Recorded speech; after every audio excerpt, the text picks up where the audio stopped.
سیاہ پینٹ پر گہرے نیلے رنگ کی شرٹ جس کے اوپری 2 بٹن کھلے ہوئے تھے، آستینیں کوہنیوں تک پھول تھی اور بال بے ترتیبی سے اس کے ماتھے پر بکھرے تھے۔ وہ اسے دیکھ رہی تھی اور بس دیکھ رہی تھی۔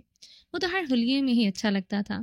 چلے، اس نے فلک کو ایک راہداری کی طرف چلنے کا اشارہ کیا اور خود اس کے ساتھ ہو لیا۔ چلتے چلتے اس نے میسم کی جانب ہاتھ بڑھایا جس نے اپنی پین کی بیلٹ سے گن نکال کر رئیس کے ہاتھ میں تھما دی اور نہایت سنجیدہ تھا۔ اس نے دونوں بازو آگے کرتے ہوئے گن کو لوڈ کیا۔ چک چک کی دھاتی آواز اس نے خاموشی میں گونجی اور فلک کا دل اچھل کر حلق میں آ گیا۔ ایک پل کو اسے لگا جیسے وہ کسی حقیقی گینگسٹرز کے ایک گروہ کے بیچوں بیچ آ کھڑی ہوئی ہے اور اس کہانی کا مرکزی کردار اب وہ خود تھے۔ رئیس کے ساتھ چلتے ہوئے فلک نے ایک بھاری آہنی دروازے کو عبور کیا۔ اندر قدم رکھتے ہی ایک شدید ناگوار بو نے اس کا استقبال کیا۔ نمی، خون اور جراثیم کش ادویات کی ملی جلی بو۔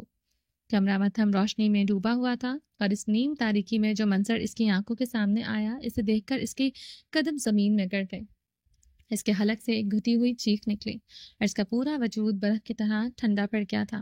سامنے دیوار کے ساتھ فرش پر رجب رضا بیٹھا تھا۔ اس کی حالت ناقابل بیان تھی، حد تک بری تھی۔ اس کا ایک پیر موٹی زنجیر سے بندھا تھا جو دیوار میں لگے ایک کنڈے سے منسلک تھی۔ اس کے چہرے کا نقشہ بگڑ چکا تھا، سوجی ہوئی آنکھیں، پھٹے ہوئے ہونٹ اور گال پر خشک خون کے نشانات۔ وہ مہینوں سے قید اور اذیت کا منہ بولتا ثبوت تھا، مگر ان تمام تبدیلیوں کے باوجود وہ اسے فوراً پہچان گئی تھی۔ وہ بھیانک رات اپنی تمام تر وحشت کے ساتھ اس کی نظروں کے سامنے گھوم گئی۔ تو یہ تھا رجب رضا کا انجام۔ وہ پولیس کے گرفت سے اس لیے بچا ہوا تھا کیونکہ وہ رئیس اورنگزیب کی حراست میں تھا۔ یہ احساس دل دہلا دینے والا تھا۔ رئیس نے ایک جانب پڑا لکڑی کا سٹول اٹھایا اور گھسیٹ کر کمرے کے درمیان میں رکھا۔ اس کے گھسٹنے کی آواز اس بھیانک خاموشی میں کسی نوحے کی طرح گونجی۔ اس نے فلک کو بیٹھنے کا اشارہ کیا۔ وہ کسی معمول کی طرح بنا کچھ کہے بیٹھ گئی، البتہ اس کا چہرہ کسی سفید چادر کی مانند ہو چکا تھا اور اس کی آنکھیں خوف سے پھیلی ہوئی تھی۔ وہ سٹول پر بیٹھی تھی۔ رئیس بے رحم مجسمے کی طرح اس کے برابر میں کھڑا تھا۔ وہ میسن کی شکاری سائے کی طرح اس کے پیچھے۔ فلک کو دیکھتے ہی رجب کے بجھے ہوئے تاثرات میں ایک جنبش ہوئی۔ اس کے پھٹے ہوئے ہونٹوں پر ایک زہریلی مسکراہٹ ابھری۔ تم ابھی تک زندہ ہو؟ وہ اس کی آواز کھردری اور ٹوٹی ہوئی تھی۔ اس سے پہلے کہ فلک کوئی رد عمل دیتی، رئیس کی گہری سپاٹ آواز خالی کمرے میں گونجی۔ ہاں، اور تم اب اس سے معافی مانگو گے؟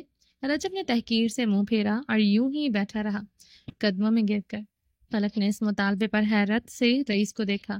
یہ کیسی سزا تھی؟ وہ اسے فلک کے قدموں میں گر کر گڑگڑانے کا کہہ رہا تھا۔ جب رجب اپنی جگہ سے نہیں ہلا تو رئیس نے کچھ کہنے کی زحمت نہیں کی۔ اس نے صرف ذرا سا رخ موڑ کر میسم کو دیکھا۔ یہ اشارہ کافی تھا۔ میسم کسی روبوٹ کی طرح آگے بڑھا۔ اس نے رجب کو گردن سے پکڑا اور ایک بے رحم سفاک چھٹاک سے جھٹکے سے اٹھ کر فلک کے قدموں میں پٹک دیا۔ اس کے منہ سے کراہ نکلے۔ اس نے جبڑے بھینچ لیے۔ فلک خوفزدہ ہو کر اپنے قدم پیچھے کھینچ گئی۔ وہ شخص جو کبھی اس کے لیے دہشت کی علامت تھا آج اس کے پیروں میں ایک کیڑے کی طرح پڑا تھا۔ میں چاہتا ہوں رجب رضا تم معافی مانگو، رئیس نے اپنی جیب سے گن نکالتے ہوئے کہا۔ اس کی گن کو ہاتھ میں تولتے ہوئے ٹھنڈے لہجے میں بات جاری رکھی، ورنہ تمہارے گھر والے جو اب تک میری مہمان نوازی سے لطف اندوز ہو رہے ہیں زندہ نہیں بچیں گے۔ یہ دھمکی نہیں تھی، حقیقت کا بیان تھا۔ فلک نے فوراً رئیس کو دیکھا۔ اس کے چہرے اور آنکھوں میں خالص خوف تھا۔ وہ ایک انسان نہیں، ایک بے رحم تقدیر سے بات کر رہا تھا۔ رجب کا ٹوٹا ہوا وجود کانپا۔ اس کی ساری اکڑ، سارا غرور ان مہینوں کی قید میں نکل چکا تھا۔ اس نے کانپتے ہوئے اپنا سر جھکایا۔ مجھے معاف کر دو۔ اس کی آواز بمشکل سنی جا سکتی تھی۔ اپنا خاندان سب کو عزیز ہوتا ہے، وہ کبھی انہیں کرتے ہوئے نہیں دیکھ سکتا تھا۔ فلک خاموش رہی۔ اس معافی سے اس کے زخم نہیں بھر سکتے تھے، مگر اس منظر نے اس اذیت کی شدت کو کم ضرور کر دیا تھا۔ تمہارا معافی نامہ نقلی لگ رہا ہے، دوبارہ مانگو۔ رئیس کی آواز گونجی۔ رجب اب اپنے الفاظ دہرا رہا تھا اور تب تک دہراتا رہا جب تک رئیس کہتا رہا۔ فلک کا وجود ٹھنڈا پڑ گیا۔ اب جب تک کہ معافی کا باب ختم ہوا، اس نے گن اٹھائی اور سیدھا رجب کے سر کا نشانہ لیا۔ اس کی آنکھوں میں برفانی سرد مہری تھی اور انگلی ٹریگر پر تھی۔ تو سزا کا وقت ہے۔ میری حدود میں داخل ہونے کی معافی نہیں ہوتی۔ نہیں، فلک دیکھ تیار اٹھی۔ وہ اپنے سامنے قتل ہوتے نہیں دیکھ سکتی تھی۔ وہ زندہ تھی تو پھر رجب کیوں مرتا؟ پلیز ایسا مت کریں، وہ رئیس کے سامنے کھڑی تھی۔ فلک کے الفاظ پر اس کے جبڑے بھنج گئے۔ اسے مت مارے، اسے پولیس کے حوالے کر دیں۔ پولیس نہیں کھیلتا میں، وہ سرد لہجے میں بولا، البتہ آنکھیں شعلے اگل رہے تھے۔ پلیز ایسا مت کریں، اس کا لہجہ بھرا کیا۔ رئیس نے اسے نہیں دیکھا، اس کے چہرے پر خوفناک تاثرات تھے۔ وہ پوری طرح رجب کو گھور رہا تھا اور پھر دھماکہ، گولی کی آواز نے کمرے کی دیواروں کو ہلا دیا۔ فلک نے گھبرا کر اپنے کانوں پر ہاتھ رکھ لیے اور آنکھیں میچ لی۔ اس کے دل میں جو ایک ہلکی سی امید تھی کہ رئیس اس کی بات مان لے گا، وہ کوئی اور آواز کے ساتھ ٹوٹ کر بکھر گئی۔ چند لمحوں کی مکمل خاموشی کے بعد جب اس نے ہمت کر کے آنکھیں کھولیں تو رجب رضا کی اسی طرح فرش پر پڑا کانپ رہا تھا اور سامنے دیوار میں ایک سوراخ بن گیا تھا جس سے دھواں نکل رہا تھا۔ میسم، اس کی آواز پرسکون تھی، اسے پولیس کے حوالے کر دو اور اس بات کو یقینی بنانا کہ اپنی پوری زندگی باہر نہ نکل پائے۔ اس کے الفاظ پر فلک نے جھٹکے سے پلٹ کر دیکھا۔ وہ ششدر رہ گئی گولی رجب کو نہیں لگی تھی، وہ دیوار میں لگی تھی، یعنی اس کی بات مان لی گئی تھی۔ رئیس اورنگزیب نے اس کی بات مان لی تھی۔ مگر اس سے پہلے میدن کو گھر چھوڑ کر آؤ، وہ تیزی سے کہتا ہوا پلٹا اور دروازے کی طرف بڑھ گیا۔ فلک سکتے کے عالم سے نکلی اور اس کے پیچھے لگ گئی۔ جیسے ہی وہ لوگ باہر ہال میں نکلے، سامنے فخر کھڑا تھا۔ وہ گارڈز کے الجھ کر رہا تھا کہ وہ گولی کی آواز نے اس سے خوفزدہ کر دیا تھا۔ مجھے میری بہن سے ملنا ہے، فخر بھائی۔ وہ تیزی سے اس کی جانب بڑھی۔ آج اس کے اندر کی جلتی بجھتی اذیت کو بھی قرار آ گیا تھا۔ رجب کا معافی مانگنا اس کے زخم بھر تو نہیں سکا تھا، مگر اس کے لیے اس کے کیے کی سزا مل چکی تھی۔ تم ٹھیک ہو؟ فخر نے پریشانی سے ساتھ لگایا۔ ٹھیک ہے یہ، رئیس کی بھاری آواز ابھری۔ گارڈز اس کے اشارے پر پیچھے ہٹ چکے تھے۔ جاؤ گاڑی میں بیٹھو، فخر نے اسے حکم دیا۔ وہ بنا کچھ کہے باہر نکل گئی۔ اب ہال میں سے وہ دونوں تھے، فخر عالمگیر اور رئیس اورنگزیب۔ تم چاہتے کیا ہو رئیس؟ اس نے غصے سے بھرے لہجے میں پوچھا۔ کیوں میری بہن کو بار بار اس گندے جال میں گھسیٹ رہے ہو؟ رئیس نے اپنی کمیز سکیڑ کر اسے دیکھا۔ اس کے چہرے پر بیزاری کے تاثرات ابھرے۔ میرا ایسا کوئی ارادہ نہیں ہے۔ وہ تو شادی کیوں نہیں کر لیتے اس سے؟ وہ دبے دبے غصے لہجے میں چلایا۔ ایسی یوں اذیت کیوں دے رہے ہو؟ اپنی زندگی کا حصہ بنا کر یہ روز روز کے تماشے ختم کیوں نہیں کر دیتے؟ اس کی بات پر رئیس کے چہرے پر ایک عجیب تاثر سا ابھرا۔ اس نے گہری سانس لی اور پھر اس کے لبوں پر ایک طنزیہ مسکراہٹ نمودار ہوئی۔ تمہیں شرم نہیں آئی اپنی بہن کو ایک 16 سال بڑے مرد سے باندھتے ہوئے؟ اس کا لہجہ استضائی تھا، جیسے وہ اس کی غیرت کو للکار رہا ہو۔ فخر کا چہرہ غصے سے سرخ پڑ گیا۔ اس نے اپنی مٹھیاں بھیج لی۔ تمہیں بھی تو نہیں آئی تھی، اس نے نفرت سے کہا، اپنے 16 سال چھوٹے لڑکی سے رشتہ کرتے ہوئے۔ آج اسے موقع مل گیا تھا حساب برابر کرنے کا۔ میں ایسے بےہودہ کام نہیں کرتا۔ پن کی جیب میں ہاتھ ڈالتے وہ سکون سے کہتے، فخر کو آگ لگا کیا؟ اچھا تو پھر منع کیوں نہیں کیا تھا؟ وہ قدم بڑھا کر اس کے سامنے آئے۔ میں نے تو فوراً منع کر دیا تھا۔ جا کر دی احمد اورنگزیب صاحب سے پوچھیں، جنہوں نے اپنا خاندان چھوڑنے کے لیے میری قربانی دی۔ اس کے اطمینان میں کمی نہیں آئی تھی۔ فخر اس بات سے سن کر حیران رہ گیا۔ قربانی؟ تمہیں کیا فرق پڑا ہے؟ زندگی میری بہن کی خراب ہوئی ہے، تمہاری وجہ سے وہ موت کے منہ میں گئی۔ اس کی بات پر رئیس نے آئیبرو چڑھا کر اسے دیکھا۔ اس خاندان کے افراد نے اپنی غلطی ماننا نہیں سیکھی، تعصب سے کہتا وہ پیچھے ہٹا اور پھر ایک جانب چل پڑا۔ تم پچھتاؤ گے رئیس۔ وہ اس کے یوں جانے پر بلکا، مگر وہ کر بھی کیا سکتا تھا؟ وہ ڈھیٹ بنا پلٹے آگے بڑھتا گیا، جبکہ فخر غصہ ضبط کرتا باہر نکل گیا۔ چلیں جی، باقی کا نیکسٹ ایپیسوڈ میں کنٹینیو کریں گے۔ امید ہے آپ کو یہ ایپیسوڈ پسند آئی ہوگی۔ چینل کو سبسکرائب نہیں کیا تو جلدی سے بھی سبسکرائب کر دیں، لائک اینڈ شیئر کریں اور اپنی رائے کامنٹ باکس میں لازمی بھی اپنا ڈھیر سارا خیال رکھیے گا۔ تو ہم یاد رکھیے گا، ملتے ہیں نیکسٹ ایپیسوڈ کے ساتھ، تب تک کے لیے اللہ حافظ۔